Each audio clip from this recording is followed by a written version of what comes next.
అందరికీ నమస్కారం అండి. ఈరోజు టాపిక్ ఏంటంటే మనసుకు చాలా బాధ అనిపించింది. 10 మందికి ఆదర్శమూర్తులుగా ఉండవలసిన వాళ్ళు బజార్కి వచ్చేసినట్టు వచ్చేస్తే మనసు చాలా బాధ అనిపిస్తుందండి. ఎందుకంటే వాళ్ళని ఆదర్శంగా మనం తీసుకుంటాం కదా. ఇప్పుడు వాళ్ళ పరిస్థితి ఎలాగ అయిపోతుందంటే ఎందువల్ల అయ్యింది, ఎందుకు అయిందో కూడా అర్థం కాని పరిస్థితులండి. కానీ గోప్యంగా ఉంచండి సంసారం అని అంటున్నారు. ఎప్పుడు జరిగింది అప్పుడే రచ్చ చేసుకోవాలి తప్ప ఎప్పుడో జరిగింది ఇప్పుడు రచ్చ చేసుకుంటే ఇరు కుటుంబాలకి కూడా మంచిది కాదని నా అభిప్రాయం అండి.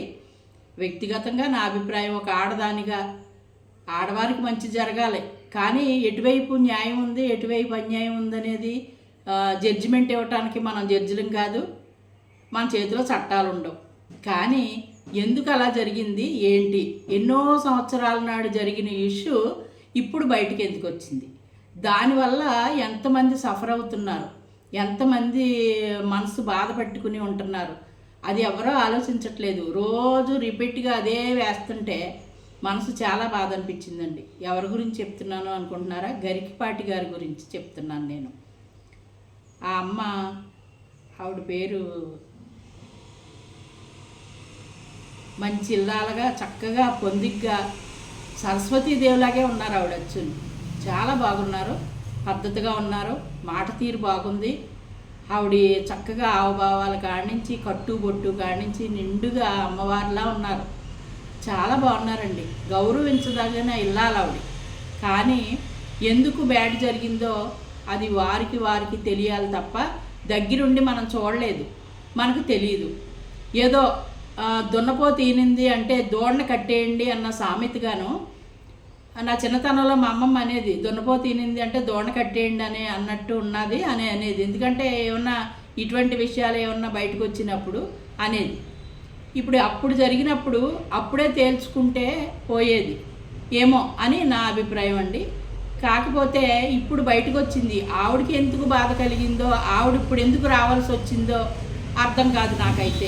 నాకు అంత లోతుగా తెలియదు.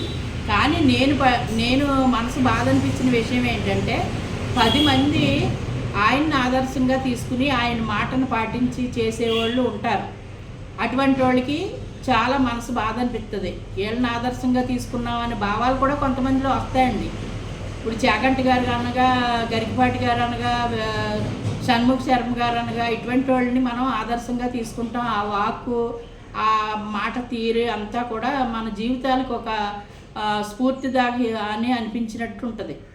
అటువంటిది ఈ మధ్యకాలంలో వైరల్ అయిపోతున్న వీడియోస్ ఎందుకు మరి గరికపాటి గారు మౌనం వహించారు, దాన్ని ఖండించట్లేదు, అదొకటి. ఇప్పుడు ఆవిడ ఆరోపణ చేస్తున్నారు కదండి, అది చేసే ఆవిడ పేరు కూడా నేను ఎత్తట్లేదు. ఆరోపణ చేసేటప్పుడు ఈవిడ బిడ్డలు అక్కడ పెరుగుతున్నారు, చక్కగా భార్య భర్తలో సంసారం పిల్లలతోటి ఆనందంగా జీవితాన్ని గడుపుతున్నారు. పోనీ బంధాలు దూరం అయినా ఎప్పటికైనా తల్లి బిడ్డలు కలుగుతారు, అది భగవంతుడి ఇచ్చ.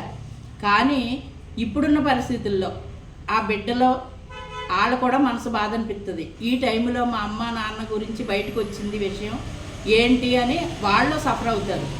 అలాగే ఇంకొక ఇంటి ఆడపడుచు మళ్ళీ గరికపాటి గారి జీవితంలో వచ్చారు, ఆవిడ కూడా పాపం బాధపడతారు. ఎందుకంటే మంచి ఇల్లాలుగా మంచి తల్లిగా బిడ్డలను పెంచి పెద్ద చేశారని ఈవిడే చెప్తున్నారు.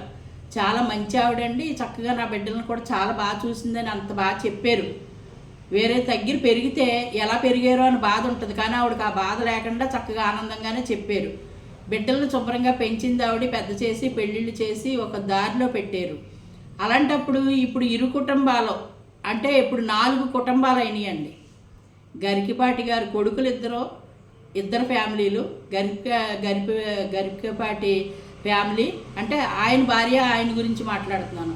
అలాగే ఆ అమ్మ మాట్లాడే ఆవిడ గురించి. అంతమంది సఫర్ అవటం అవసరం అంటారా? ఇప్పుడు ఏదైనా ఉంటే 4 వాళ్ళ మధ్యన మాట్లాడుకుని ఆ పిల్లలతోటి చర్చించుకుని ఆ పిల్లలతో మాట్లాడుకుని ఏదైనా ఉంటే అక్కడికక్కడ సమసిపోయేలా చూసుకుంటే వేరుగా ఉండునేమో అని అనుకుంటున్నానండి. ఎందుకంటే మంచి కుటుంబాలు, 10 మందికి ఆదర్శవంతంగా ఉండవలసిన కుటుంబాలు ఇటువంటి ఇష్యూస్ మీద రోడ్డు మీదకి వస్తే బాగోదేమో అని నా అభిప్రాయం అండి. మీలో ఎంతమందికి నా అభిప్రాయం ఓకే అని అనిపించింది కామెంట్ రూపంలో తెలియచేయండి. నేను చెప్పిన దాంట్లో తప్పు లేదు కదండి. ఎవరిని ఒప్పించకూడదు. ఏంటంటే వారి గతంలో మనం లేము, మనకు తెలియదు, ఏం జరిగిందో తెలియదు. ఇప్పుడు చెప్తున్నారు, అది ఎంతవరకు వాస్తవాలో అవాస్తవాలు అనేది కూడా తెలియదు. మన నోటితోటి ఒక రకమైన మాట వ్యంగ్యంగా మనం మాట్లాడకూడదు. ఆడావిడి ఇక్కడ ఇంకొక ఇల్లాలు ఉన్నారు, ఎంత బాధపడతారో, ఎంత ఆలోచించి మాట్లాడాలి అనేది లేకుండా పదే పదే పదే పదే అదే వేస్తుంటే ఏ లబ్ధి కోసం దేనికోసం చేస్తున్నట్టు నాకు అర్థం కావట్లేదు. అది అక్కడికి ఆఫ్ చేస్తే మంచిది, అందరికీ వాళ్ళ కుటుంబాలు సంతోషంగా ఉంటాయి. మనం కూడా ఆ విషయాన్ని మర్చిపోతే మంచిది అని నా ఉద్దేశం అండి. మీ అందరూ ఓకే అయితే తప్పనిసరిగా లైక్ చేసి, షేర్ చేసి, సబ్స్క్రైబ్ చేసుకుని, అలాగే మీ అభిప్రాయాలు కామెంట్ రూపంలో తెలియచేయండి.